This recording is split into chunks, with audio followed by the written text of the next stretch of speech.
Welcome बच्चों। आज हम लोग पिछली विमाओं के आगे की चीज़ों को पढ़ने चल रहे हैं।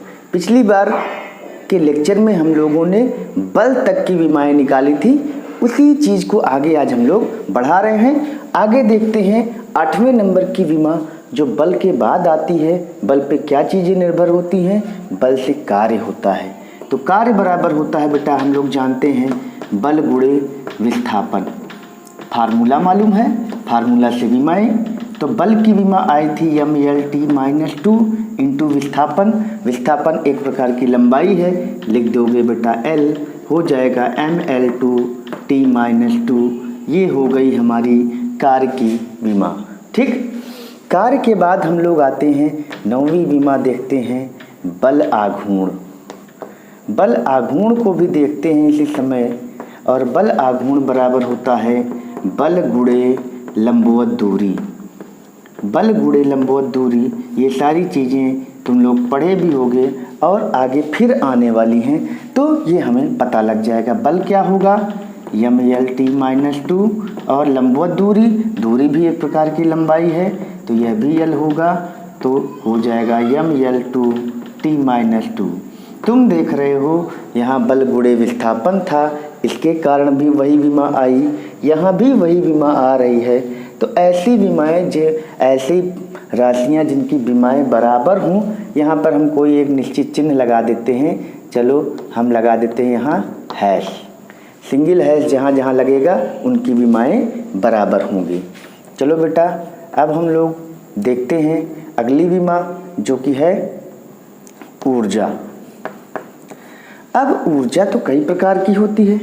यहाँ पर ऊर्जा को हम अगर द्रव्यमान ऊर्जा लें तो E बराबर हम लोग देखते हैं mc², जहाँ m द्रव्यमान होता है, m क्या होता है? द्रव्यमान। ये आइंस्टीन का बड़ा फेमस इक्वेशन है। और c होता है प्रकाश का वेग। ठीक है ना? तो वेग चाहे प्रकाश का हो चाहे किसी चीज़ का हो, विमाओं में वेग वही रहेगा। तो ऊर्जा की विमा क्या हो जाएगी? m यानी द्रव्यमान को m लिखो। c क्या है? c है वेग। वेग की विमा पीछे तुम लोग देखे हो lt-1 होती है। अब वहाँ जो याद रहेगा वो यहाँ काम करेगा, स्क्वायर कर दो, घात 2 है, तो ये हो जाएगा ml2t-2। तो यहाँ से क्या प्राप्त हो रहा है? यहाँ भी तुम्हें वही ऊर्जा मिल रही है, यानी कि इसकी भी विमा इसी कार्य के बराबर है। यहाँ भी वही चिन्ह लगा देते हैं। ठीक है ना? इस तरह से तुम चाहे जितनी ऊर्जाएं निकालो, सारी की विमाएं वही आएंगी, चाहे वो गतिज ऊर्जा हो, स्थितिज ऊर्जा हो, चुंबकीय ऊर्जा हो, कोई भी चीज़ें। तो कार्य, बल, ऊर्जा, ये सब चीज़ें आ गई। ठीक, अब हम लोग आते हैं दाब पर। दाब क्या होता है? दाब भी बल से संबंधित है। तो दाब का जो सूत्र होता है बेटा, वो होता है बल बटा क्षेत्रफल। बहुत इम्पॉर्टेंट विमा है ये। तो बल क्या हो जाएगा? ml-2 अपान क्षेत्रफल की विमा L2। एक L से ये घात केवल कटेगी, यानी कि L की घात 1 नीचे बचेगी, L की घात ऊपर जाएगी, L की घात ऋण 1 हो जाएगा। टोटल विमा हो जाएगी ml-1t-2। ये दाब की हो गई। अब बेटा 12वीं विमा, अब हम लोग देखते हैं शक्ति की, पावर। तो शक्ति का फार्मूला क्या होता है बेटा? तुम लोग जानते हो, कार्य करने की दर को शक्ति कहते हैं। तो कार्य बटा समय, ये हो गया हमारा शक्ति। तो कार्य की विमा पीछे आ चुकी है, ml2t-2 ओवर समय को t लिख दो, ये हो जाएगा बेटा ml2t-3। इस तरह से इतनी विमाएं हम लोग ने देख ली। ठीक है ना? अब इसी समय एक विमा और हम लोग लिख लेंगे जो कि है ऊर्जा घनत्व। ऊर्जा घनत्व। तो ऊर्जा घनत्व की विमा क्या होगी?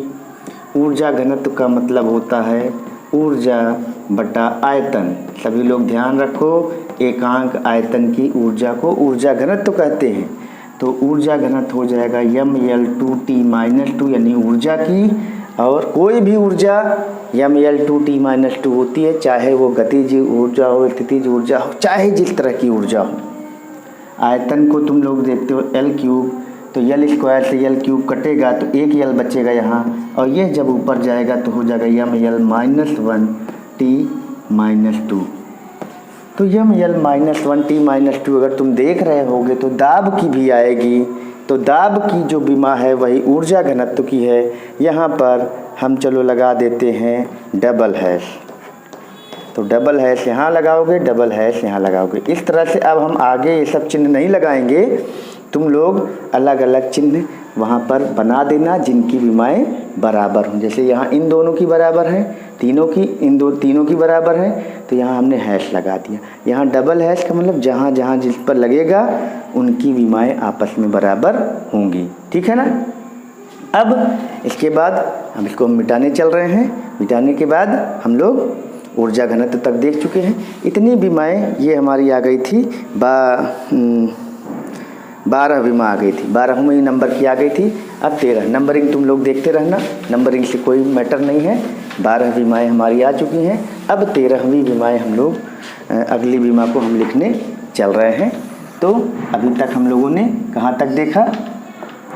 अभी तक जो देखा वो ऊर्जा घनत्व तक देख लिया। तो 12 विमा हो गई।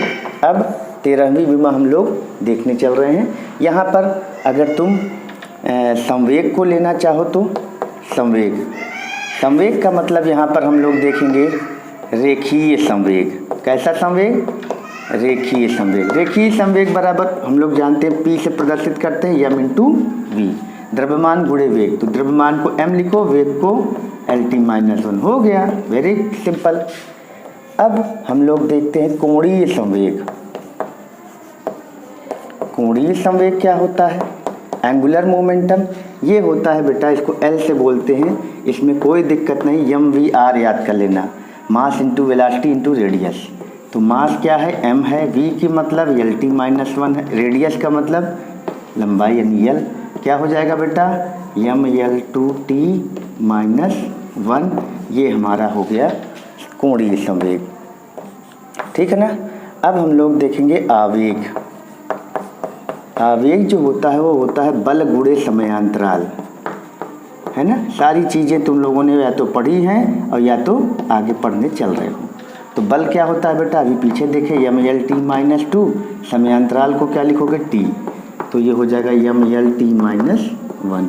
अगर ध्यान दे रहे होगे तो रेखीय संवेग और आवेग दोनों की विमाएँ बराबर आ रही हैं। यहाँ भी कोई निशान बना दो। चलो ट्रिपल हैश यहाँ बना दो, यहाँ पर भी ट्रिपल हैश। तो इस तरह से जहाँ की विमाएँ बराबर हों उनका पर एक निशान कोई छोड़ दो, जिससे तुम बाद में कंपेयर कर लो कि कौन सी विमाएँ आपस में बराबर हैं। इसके बाद हम लोग आते हैं जड़त्व आघूर्ण।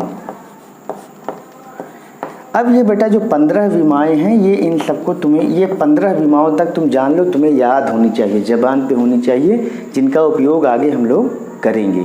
तो ये सब विमाएँ तुम्हें लगातार ऐसे ही लिख लेनी है और याद कर लेनी है।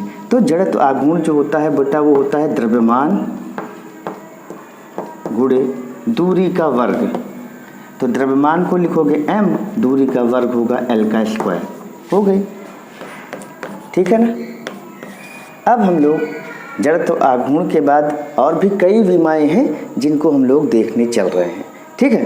तो ये मुख्य विमाएँ हैं। इनके बाद हम लोग देखते हैं पृष्ठ तनाव। पृष्ठ तनाव होता है F/L। सरफेस टेंशन जो होता है फोर्स अपॉन लेंथ। तो mL-T-2/L, तो ये हो जाता है m/T-2। ठीक। पृष्ठ तनाव के बाद हम लोग 18वीं विमा देखने चल रहे हैं, वो है स्प्रिंग नीतांक। क्यों इसको हमने लिखा? इसलिए लिखा क्योंकि इन दोनों की विमाएँ बराबर होती हैं। स्प्रिंग नीतांक को बेटा हम लोग बोलते हैं K, और इसका फार्मूला होता है F बराबर -KX, जहाँ X होता है विस्थापन, F जान ही रहे हो बल है, तो यहाँ से X बराबर क्या हो जाएगा? -F/K। के। तो ये ऋण चिन्ह की कोई बीमा नहीं होती। देखो बीमाएं जो होती हैं वो राशि पर निर्भर करती हैं। ये आगे ऋण लगा है, धन लगा है, इससे कोई मतलब नहीं। तो सॉरी, यहाँ पर के की बीमा जो हो जाएगी वो ऋण एफ बटा एक्स। तो एफ क्या होता है, M L T minus two. X क्या है, एक लंबाई है, ये कट गई तो क्या हो गया, एम टी माइनस टू। तो तुम देख रहे हो यहाँ पे चाहे हम एक स्टार बना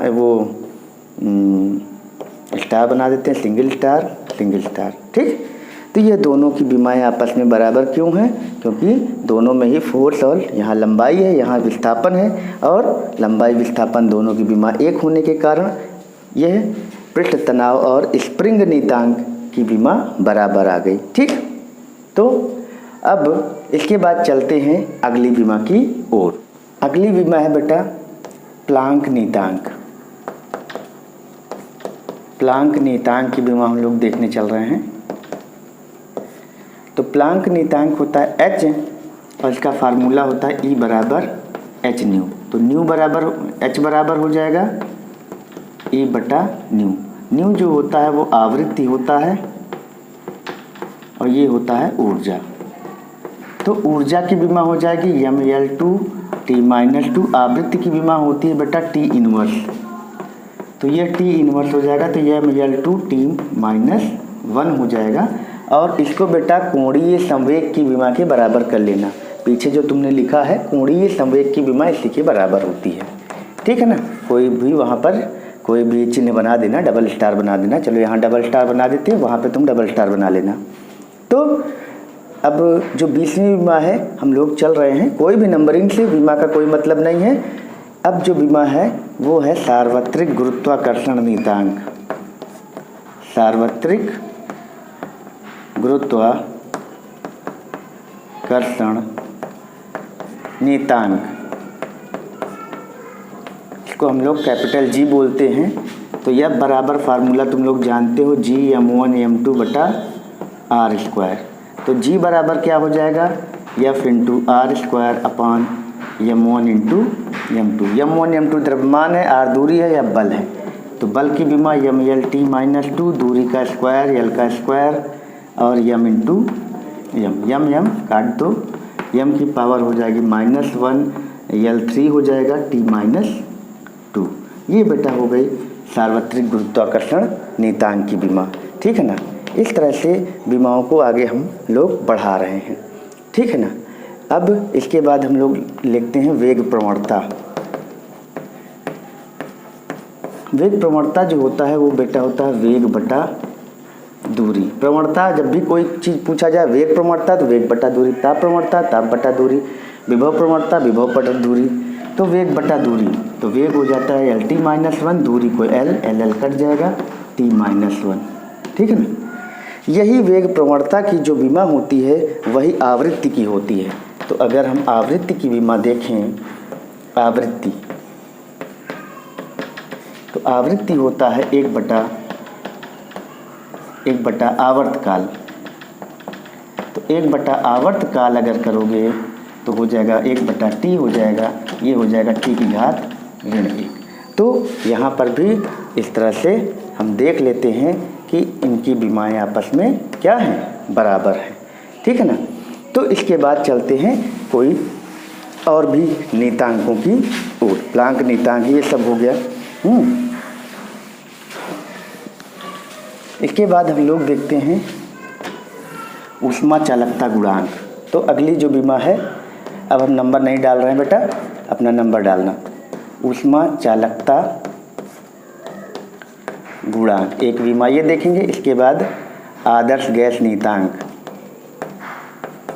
आदर्श गैस नियतांक, ये सब बीमाएं बहुत महत्वपूर्ण हैं, ये सब ज़रूर पूछी जाती हैं। इसके बाद यहाँ पर होगा क्या कहते हैं, श्यानता गुणांक, है ना। ये सब बहुत पूछी जाने वाली, श्यानता गुणांक को ईटा से प्रदर्शित करते हैं, आदर्श गैस नियतांक को आर से। ये तीन बीमाएं निकालने चल रहे हैं। इसको हम लोग बोलते हैं के, ठीक है ना, कैपिटल के कहते हैं। तो इसका फार्मूला होता है बेटा के बराबर क्यू बराबर के ए delta theta T upon L, ठीक। तो यहाँ से यही K की विमा निकालनी है, तो K बराबर हो जाएगा Q into L upon A delta theta into T. Q जो है यहाँ पर ऊष्मा है, ए क्या है क्षेत्रफल है, डेल्टा थीटा क्या है ताप परिवर्तन है, ताप परिवर्तन है या तापांतर है, ताप परिवर्तन कहो या तापांतर कहो, टी क्या है समय है और यल क्या है लंबाई है ना। तो फटाक से करते हैं। के बराबर क्यू का, क्यू क्या है ऊष्मा है तो M L two T minus two ऊष्मा यानी ऊर्जा, ये एल हो जाएगा, ए का मतलब एल की घात 2 और डेल्टा थीटा पहली बार यहाँ पर टेम्परेचर आ रहा है तो टेम्परेचर को के से दिखाओगे और समय को टी से, तो यल स्क्वायर से एल स्क्वायर कट गया, क्या बचेगा यम यल टी माइनस टू यहाँ टी एक जाएगा तो हो जाएगा टी माइनस 3 और के ऊपर जाएगा के माइनस 1, तो यम यल टी माइनस 3 के माइनस 1, ये हो गया हमारी 22वीं विमा हो जाएगी। अब आगे हम लोग आदर्श गैस नीयतांक का फार्मूला देखते हैं। हम लोग जानते हैं पी वी बराबर होता है आर इंटू टी और यही आर का फार्मूला होता है फिर पी वी अपान टी, ठीक। अच्छा, अब P प्रेशर की विमा M L minus 1 T minus 2, volume की विमा एल 3 अपान टेम्परेचर, टी क्या है यहाँ ताप है, यहाँ टी ताप है, P प्रेशर है, V आयतन है, टी ताप है, तो टी का को के लिखोगे तो ये हो जाएगा यम एल 2 टी माइनस 2 के माइनस 1। यहाँ पे देखो यम एल टी माइनस 3 के माइनस 1 था, यहाँ यम एल 2 टी माइनस 2 के माइनस 1, ठीक। अब श्यानता गुणांक का हम देखते हैं। श्यानता गुणांक का फार्मूला यह बराबर minus eta A delta we by delta x. यह डेल्टा वी जो होता है वो वेग परिवर्तन है बटा दूरी का परिवर्तन, यह डेल्टा वी बटा डेल्टा एक्स यही है हमारा वेग प्रवणता। वेग प्रवणता, अभी वेग प्रवणता के पीछे तुम टी इनवर्स देखे हो, तो ईटा बराबर क्या हो जाएगा एफ बटा ए इंटू डेल्टा वी बटा डेल्टा एक्स। माइनस में माइनस से कोई मतलब होगा नहीं, तो बल को लिखो यम एल टी माइनस 2 अपान एरिया को लिखो एल का घात 2 और यह डेल्टा वी बटा डेल्टा एक्स जो है वो टी की घात ऋण 1 है, तो एक यल से स्क्वायर हट जाएगा, यल ऊपर जाएगा हो जाएगा यल की घात ऋण 1 और टी माइनस 1 ऊपर जाएगा प्लस करेगा, ये हो जाएगा यम एल माइनस 1 टी माइनस 1। आगे चलते हैं अगली डायमेंशन की ओर। अगली डायमेंशन जो बेटा हम लोग देखने चल रहे हैं वो है बोल्ट्जमैन नीयतांक, के से दिखाते हैं और ई बराबर होता है 3/2 kT। इसको हम लोग काइनेटिक थ्योरी ऑफ गैसेज यानी कि गैसों के अणुगत सिद्धांत में पढ़ेंगे, तो के बराबर हो जाएगा 2/3 ई अपान टी, जहाँ ई क्या है ऊर्जा है, टी क्या है ताप है, ठीक। तो के की डायमेंशन जब हम निकालेंगे तो ऊर्जा क्या हो जाएगी यम एल 2 टी माइनस 2 अपान टी क्या है के हो जाएगा, तो ये हो जाएगा यम एल 2 टी माइनस 2 और के इनवर्स, ठीक है ना। तो पीछे शायद कोई बीमा इसके बराबर आ रही है और हमें लगता है आदर्श गैस नीयतांक और उसकी बीमा एक ही है। तो इस तरह से आज हमने बच्चों बहुत सारी डायमेंशंस को एक साथ जानना सीखा, निकालना सीखा। इनमें से बहुत सी डायमेंशंस तुम्हें बोर्ड के क्वेश्चन में और बहुत सी डायमेंशंस तुम्हारी आएंगी कहाँ पर कंपटीशंस में पूछी जाती हैं। आज के लिए इतना ही। अगले लेक्चर में हम लोग विमाओं के उपयोग को पढ़ने चल रहे हैं। That's all for today. Good bye.